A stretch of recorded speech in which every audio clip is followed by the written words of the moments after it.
What's up guys, Pensential 8505 here. Today, I got something really cool I want to show you guys. I'm going to be showing you not one, but two Lionel Flying Yankee passenger trains from the pre-war era. So, sit back, relax, and enjoy. Grab a drink, grab a snack if you'd like, and we're going to review two Lionel Flying Yankees.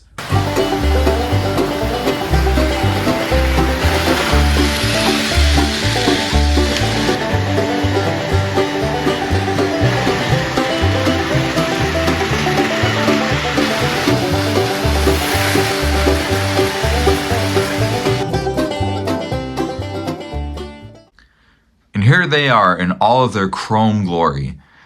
Now these sets were made between 1935 and 1941, and they are some pretty cool sets. Now these are both the same color variation, with having the gunmetal gray ends and chrome bodies with the gunmetal gray skirts, but these are two different versions of that set. This set here is the 3-unit set with a power car, single coach, and a observation car. And this one here is a 4-unit set with a power car, 2 coaches, and an observation car. Let's take a closer look at all the details. All right, so we're going to start off with the 3-unit set first. Both of these sets feature all metal construction with a lot of use of tin plate, but there is some die-cast stuff as well. This set here is painted in a kind of a lighter gunmetal gray. The other set is darker. But yeah, these sets are overall really nice. Now this version here does not have a whistle unit, but the other one does, and we'll go into that. So let's get a closer look at everything. Starting up front, as you can see here, we have the windshield for the cab, and the cab is lighted. We have a separately applied Flying Yankee nameplate up front. It's all painted gray. We got the headlight here, which is lit, and some radiator detailing up here, which looks quite nice, and some other body detailing as well that looks really nice. Moving along the side of the power car here, there are 3 doors that don't open. You have a door to enter the cab, a door which I assume is to access the motor, and then a baggage door in the rear here.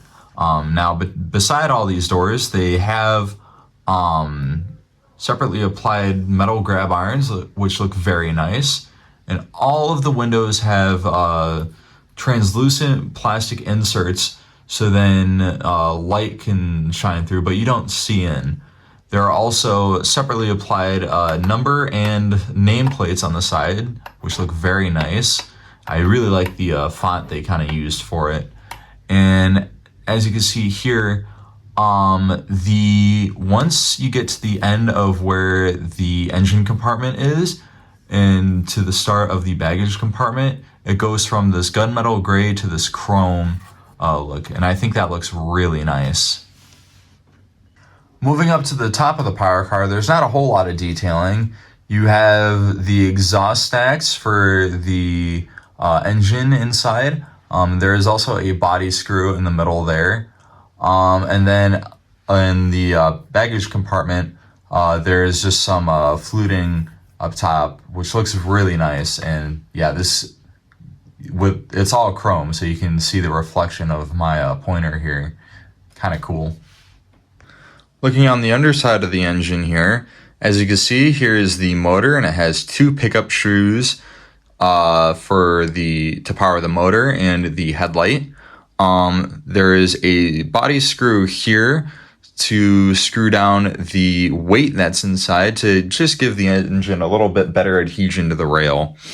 And on the bottom of the vestibule here, there is a pickup shoe.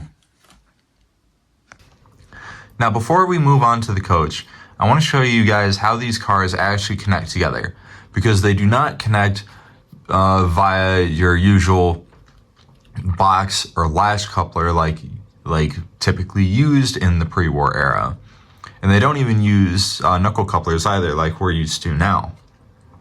The way they connect together is actually via these vestibules here. There are hooks inside the cars that hook into a gap in the middle of the vestibule here.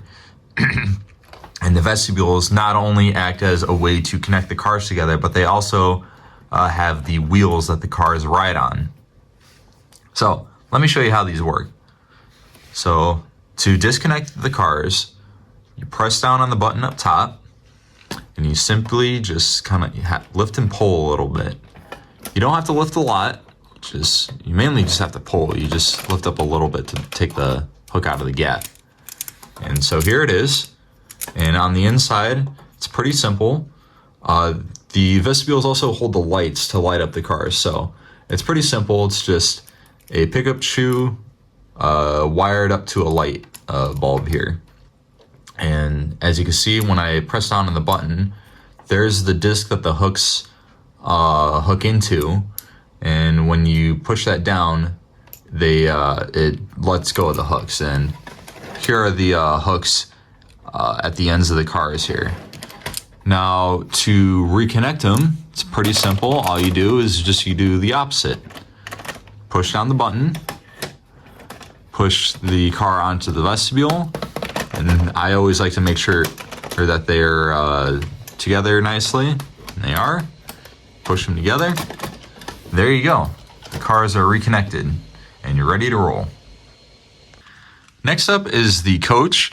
It has translucent plastic window inserts on the sides, a door here that does not open, and it has two separately applied handrails on either side that are made out of metal. A metal number plate that is separately applied, and it has this fluting going all around the car, and it looks quite nice. And if we look inside, there is no interior. There's quite literally nothing in there. And it has to be held up by both vestibules. It does not have its own set of wheels. Next up is the observation car. Now, I actually disconnected it from the rest of the train and turned it around just so you can see it a little better. As you can see, the main part of the car is pretty much another coach with a added section on it. It has translucent windows, so you can see the light shining out. There's a door here with two separately applied metal handrails, and also the door doesn't open, by the way. There is the number plate, number 618, and then it has this section that's added onto it that is the end of the train here. There's a light inside, and it's also painted gunmetal gray, just like the cab/engine compartment. And it's rounded, and it looks really nice. All right, next up is the 4-unit set. Now, I am going to skip over a lot of the details here, as these are the same tooling, but there are some minor differences that I want to go through. So let's take a look at them. First up at the Pilot, the one difference up here is that, one, the paint is a little different. It's kind of a darker gray compared to the other set, which has a bit of a lighter gray. And then the headlight up here actually has the lens on the inside. Now, I'm not sure if my other one just didn't come with a lens or is missing the lens, but this one here does actually have a headlight lens up front here. All right, now difference number 2, you're not actually going to see it unless you flip the locomotive over. As you can see, there are a few little holes and one big square hole under here. That is because this is where a whistle unit would have been held. Now, this example here is missing its whistle unit, but this is where it would have been, right here. And that's why there is no screw in here for a weight inside, and that's what the other one has a weight because it doesn't have the whistle unit. The whistle unit would have added the extra weight it needed to grip the rails a little bit better. All right, now difference number 3 has to do with the vestibules, and it's another one that you're not going to see unless you actually turn it over. On all the vestibules on this train, instead of having pickup shoes, they have pickup rollers that are spring-loaded so that they grip the rail better. Difference number 4 is that this set actually comes with 2 coaches instead of 1. And both coaches are the exact same, so we're not going to have to take a look at any of the details. If you want to see the details on these cars, just go back a little bit for the first set because they have the exact same details. The 5th and final difference with this set is actually something you can see on the observation car while it's sitting upright. If you look on the bottom of the observation car right here, you can see that it's chrome instead of being painted gray like the rest of this section of the car here. When I turn it over, you can actually see it a little bit better. Yeah, it's chrome, not gray. And there you go. That is all 5 differences between that this set has that the other one doesn't. All right, for those of you who are wondering, this train is actually based off a real train that was run by the Boston and Maine, named the Flying Yankee. Now, the Flying Yankee was originally run by 462 Pacifics and pulling heavyweight passenger cars. In 1935, it was replaced by a streamlined train set, like the one that you see of the models here. Now, the Flying Yankee ran between Bangor and Boston, and this train, you can actually see the real thing now. It was moved to North Conway, New Hampshire, and is currently being restored, and eventually they are wanting to be able to actually run the train again. So in the future, you may actually be able to run the real Flying Yankee again. And I do think Lionel did a pretty good job of modeling the Flying Yankee in tin plate form. Now, it is actually based off, the actual Flying Yankee is actually based off of the Pioneer Zephyr, being pretty much a virtual clone of it. And as well, the Flying Yankee was the 3rd streamlined train to be run in the US. So there's that little fun fact for you as well. Now, with some facts about the real train out of the way, let's take these trains for a spin around the layout.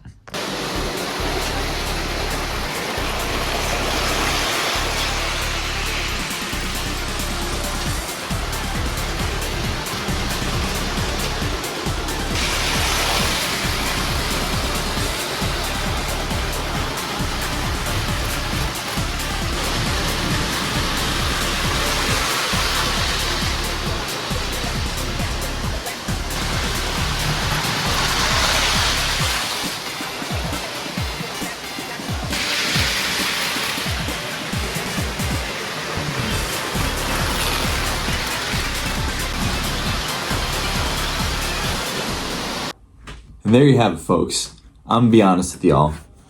The Flying Yankee passenger sets are one of my favorite passenger sets from the pre-war era. I just love the kind of Art Deco look of these streamlined trains. They just look so cool rolling around the track. They almost kind of glide, you know. They look really cool, and I love the chrome finish on these cars. And they look really cool going through the bridge at night. So I want to know what your thoughts are. I really like these sets, but what are your guys' opinions? Do you think there's something better? Well, if you liked what you saw, make sure to leave a like, and if you want to see more of what I do, hit that subscribe button and hit that notification bell so you never miss an upload. As well, if you have any comments you want to share, put them in the comments section down below. And if you know of anybody who may like this video, share it with them.